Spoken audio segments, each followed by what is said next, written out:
भारत में राम राज्य को सबसे न्यायपूर्ण व्यवस्था माना जाता है। राम और सीता की कहानी तो भारत में सबने सुनी है, जिसमें राम सीता को रावण से बचाते हैं लंका पर आक्रमण करके। पूरी रामायण यही तो है। लेकिन वानर सेना और हनुमान जी से मिलने से पहले, यहाँ तक कि अयोध्या से वनवास लेने से भी पहले, श्री राम अपने भाई लक्ष्मण के साथ जनता को न्याय देते थे।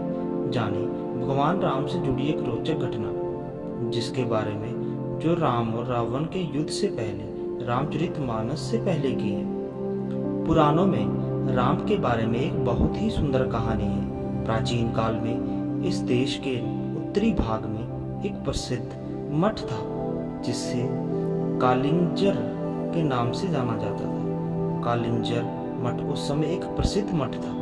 यहाँ रामायण काल से पहले की बात है। राम के आने से पहले भी कालिंजर मठ का खूब नाम था। राम को बहुत न्यायप्रिय और कल्याणकारी राजा माना जाता था। वे हर दिन दरबार में बैठकर लोगों की समस्याएं हल करते थे। एक दिन शाम को जब दिन ढल रहा था, उन्हें दरबार की कार्यवाही समेटनी थी। जब वे सभी लोगों की समस्या सुन रहे थे, तो उन्होंने अपने भाई लक्ष्मण, जो उनके परम भक्त थे, से बाहर जाकर देखने को कहा कि कोई और तो इंतजार नहीं कर रहा है। लक्ष्मण ने बाहर जाकर चारों ओर देखा और वापस आकर बोले, कोई नहीं है, आज का हमारा काम अब खत्म हो गया है। राम बोले, जाकर देखो, कोई हो सकता है। ये थोड़ी अजीब बात थी। लक्ष्मण अभी अभी बाहर से देखकर आया था। वे फिर से जाकर देखने के लिए कह रहे थे, इसलिए लक्ष्मण फिर से गए और चारों ओर देखा। वहां कोई नहीं था। वे अंदर आने ही वाले थे, तभी उनकी नजर एक कुत्ते पर पड़ी, जो बहुत उदास चेहरा लिए बैठा था और उसके सिर पर एक चोट थी। तब उन्होंने कुत्ते को देखा और उनसे पूछा, क्या तुम किसी चीज का इंतजार कर रहे हो? कुत्ता बोलने लगा, हाँ, मैं राम से न्याय चाहता हूँ। तो लक्ष्मण बोले, तुम अंदर आ जाओ, और वह उसे दरबार में ले गए। कुत्ते ने आकर राम को प्रणाम किया और बोलने लगा, हे राम, मैं न्याय चाहता हूँ। मेरे साथ बेवजह हिंसा की गई है। मैं चुपचाप बैठा हुआ था। सर्वथा सिद्ध नाम का ये व्यक्ति आया और बिना किसी वजह के मेरे सिर पर छड़ी से वार किया। मैं तो बस चुपचाप बैठा हुआ था। मैं न्याय चाहता हूँ। राम ने तत्काल सर्वदा सिद्ध को बुलावा भेजा, जो एक भिखारी था। उसे दरबार में लाया गया। राम ने पूछा, तुम्हारी कहानी क्या है? ये कुत्ता कहता है कि तुमने बिना वजह उसे मारा है। सर्वदा सिद्ध बोला, हाँ, मैं उस कुत्ते का अपराधी हूँ। मैं भूख से बौखला रहा था। मैं गुस्से में था, निराश था। ये कुत्ता मेरे रास्ते में बैठा हुआ था, इसलिए मैंने बेवजह, निराश और गुस्से में इस कुत्ते के सिर पर वार किया। आप मुझे जो भी सजा देना चाहते हो दे सकते हैं। फिर राम ने ये बात अपने मंत्रियों और दरबारियों के सामने रखी और बोले, आप लोग इस भिखारी के लिए क्या सजा चाहते हैं? उन सब ने इस बारे में सोचकर कहा, एक मिनट रुकिए, ये बहुत ही पेचीदा मामला है।